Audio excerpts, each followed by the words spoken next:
that to me is true wealth, wealth plus happiness, right? I started to explore what is important for me. Is that the expensive branded dress or any dress, non-brand, but that makes me feel better or look better? はい、皆さん、こんにちは。純国さん同時通訳者の奥間弥生とデイビッドです。今日は30年トップ金融業界の CFO を務められていらっしゃいましたデイビッドさんを特別ゲストとしてお迎え、毎回迎えてるんですけども、幸せな資産家になる方法についてデイビッドと語っていきたいと思います。So today I will be sharing with the audience the surprising truths that I discovered after moving to the States, what it really means to be wealthy.I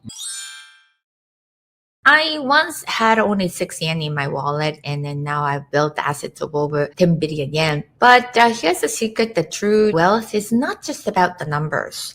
ということで、today I'm sitting down with a former CFO who spent 30 years at the top of the finance industry between Japan and the US. And we like to talk about not just money, but about life.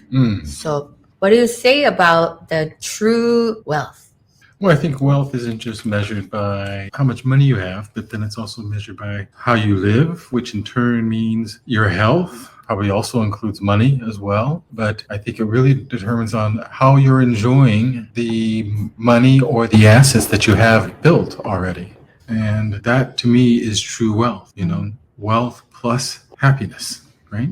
Right. Have you seen any people who have built assets without happiness?Yes. And I'll be honest with you, unfortunately, most of them either pass away early and don't have the opportunity to enjoy their assets, probably because of their more stressful related lifestyle, or they didn't obtain it the right way, so they probably lose it immediately. Right? That you also have seen, huh? Right. Or simply they just don't enjoy the money. They are accumulators, and I think that they feel that their identity is driven by how much money they have. Yeah, I also, became suddenly wealthy almost by accident during the COVID-19. And I just wanted to help people with the knowledge that I had. And then suddenly, accounting firm called me back in 2021 in October, I think, and who told me that I was making more than 350 million yen in that year. And that was shocking. Wow, did I really do that? I didn't feel it. I didn't understand what was entailing that. But then the size of my company tripled over the course of 3 years. And so it became huge size. And then when I realized that, yes, it's possible to spend it all. But then suddenly I also tested out, okay, let me purchase a dress so that my audience will be more entertained, just like the celebrity. And I went to Valentino and purchased a dress for the Christmas party. And I spent about 500,000 yen. Then I received periodic calls.Come to our, runaway show. Come to our party. We have a special discount for you and so and so.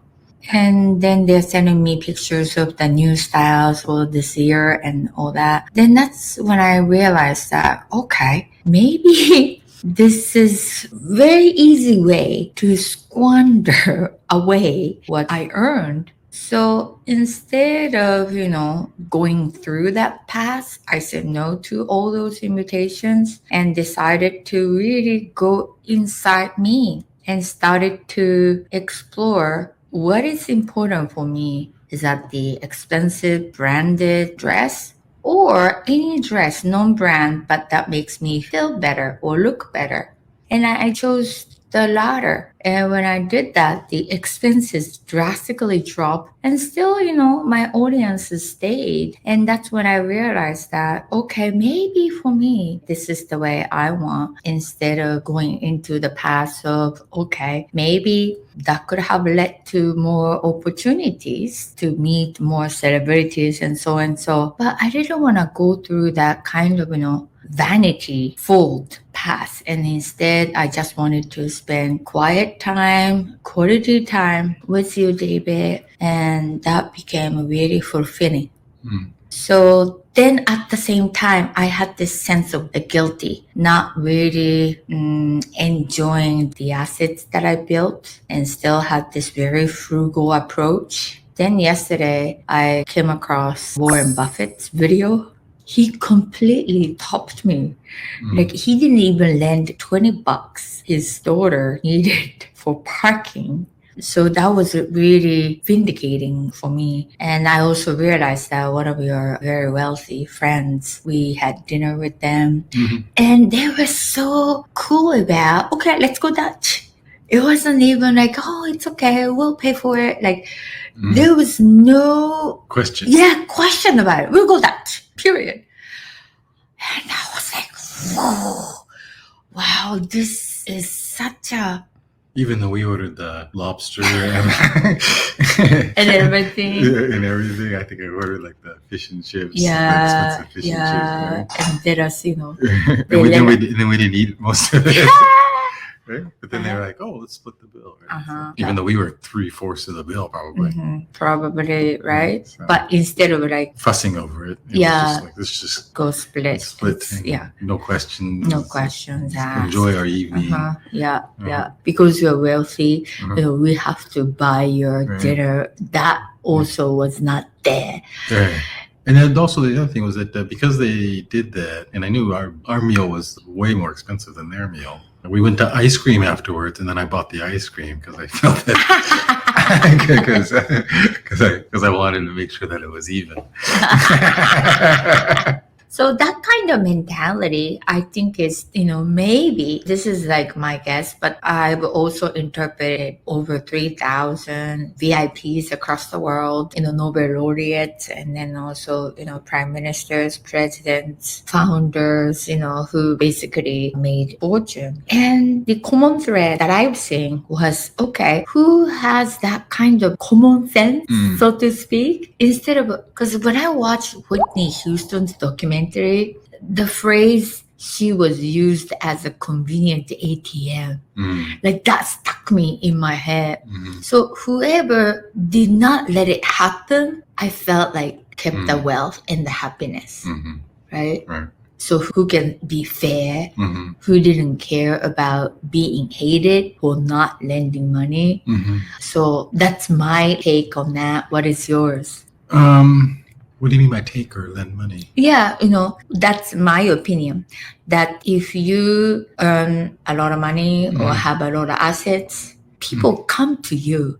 Oh, yeah. And asking for money. Asking for money. Right? Yes, exactly. And whoever can say no to that, unlike Whitney Houston, will be the one who will be able to keep the assets and stay happy. Exactly. That's my opinion on the formula of becoming a happy asset owner. And I'm sticking to that. What is your opinion on that? You know, based upon your 3 decades in finance or your own experience of, you know, growing up with those wealthy people. Yeah, because I think that one of the big things is that you need to keep your wealth, right? So you can help people, but not at the expense of your own lifestyle. I think that's the biggest thing. I think people expect you to sacrifice your own lifestyle to help them out, almost like trying to even themselves out with you, right? I think that you need to be able to set limits because they will come, right? People will come. And normally what I say is that in what Yayoi has taught me is I invest in myself. I don't invest in other people, or because a lot of it is borrowing money because they have some investment idea. That's 95% of asking me for money, right? So to me, it's always an investment idea. And I say, no, I invest in myself. I don't invest in other people, or I invest my own money with myself. I think about is, you only need yourself, right? But from a financial perspective, emotionally, you need lots of people, I think. So from money perspective, you just let them know that you invest in yourself. I think that helps you keep the relationship because you're not saying no to them or the type of person they are. You're telling them no based off of the type of person you are, right? So that makes it, I think, easier for you to say, and I think won't be easy for them to take, but I think it's easier for them to take and understand, even though you might not want to lend them because of who they are, right? Yeah. In my case, so I actually, realized that motivations behind coming to you for money is different between you and me. In my case, a lot of, people who became too poor come to me and asking for money for their own to live continuously. But what I have learned from my own experiences of being poor is that means you don't know how to take care of yourself. Right? It's almost like, pouring water into the bathtub without the drainer. Right. So unless someone can learn to put the plug into the drainer in your lifestyle and start saving money, making sure that, every penny counts. And that's what I did to survive my, poor days of having just 6 yen in my pocket without any jobs, without any support. And then that process taught me so much. So it's easy for me to say no. Because if I lend the money, it's almost like, depriving them of that learning opportunity. And I don't think I can do that. So in that sense, I more likely and I'm happy with my decision to say no to that. Yep. Because people will learn. Yes, they will. ということで、いかがだったでしょうか？ちょっと今日はちょっとしんみり深刻な話みたいな感じになりましたけど。真面目さね。真面目すぎたよね、今日ちょっとね。なんだけど、でもね、多分ね、すっごい大事なことなんじゃないかなと思うんですよ。それぞれの、やっぱりお金って、私も本当に人生かけてね、一生懸命学んできましたし、デイビッドもね、家族を支えるためにたくさんね、コーポレーションズというね、大変な社会の中で生き抜いてきて、一番トップのね、ポジションまで上がっていったわけですから。ですので、皆さんにとっても、今ね、自分がどういう状況だったとしても、今日のお話を聞いてですね、ぜひ自分も、よし、じゃあ幸せな資産家になっていくんだっていうね、その決断がまず一番最初に大切ですから、ぜひぜひそれを持っていただいて、皆さんも幸せな資産家になっていただけたら嬉しいです。それでは、see you in the next video. Please hit the like button and then also subscribe to our channel. ではまたね。